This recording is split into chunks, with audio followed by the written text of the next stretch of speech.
Dernier amendement, le 1443. Merci, Monsieur le Président. Effectivement, depuis 3 ans, la ponction sur les CCI, elle est massive.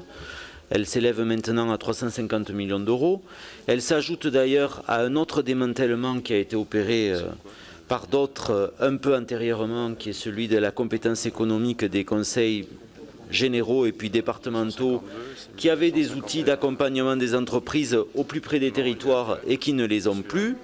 Et les régions ont tenté de s'y substituer, mais elles ne le font pas complètement dans la proximité, en particulier auprès des TPE et des PME. Et dans la période de crise que nous venons de traverser, que nous traversons encore, et à partir de maintenant de la mise en œuvre du plan de relance, ce sont les agents des CCI qui sont auprès des entrepreneurs pour comprendre les dossiers, pour les remplir et pour les renvoyer. On a tous été témoins du désarroi d'un certain nombre d'entre eux face à la complexité des mesures mises en place, même si nous les avons soutenues. Et si les CCI n'avaient pas été là en tant qu'opérateurs de l'État pour accompagner le service public de l'emploi, pour accompagner les directs, pour accompagner les préfectures qui elles-mêmes sont complètement démunies et désarmées, eh bien la plupart des petites entreprises et même des entreprises tout court d'ailleurs n'auraient tout simplement pas pu émarger au dispositif.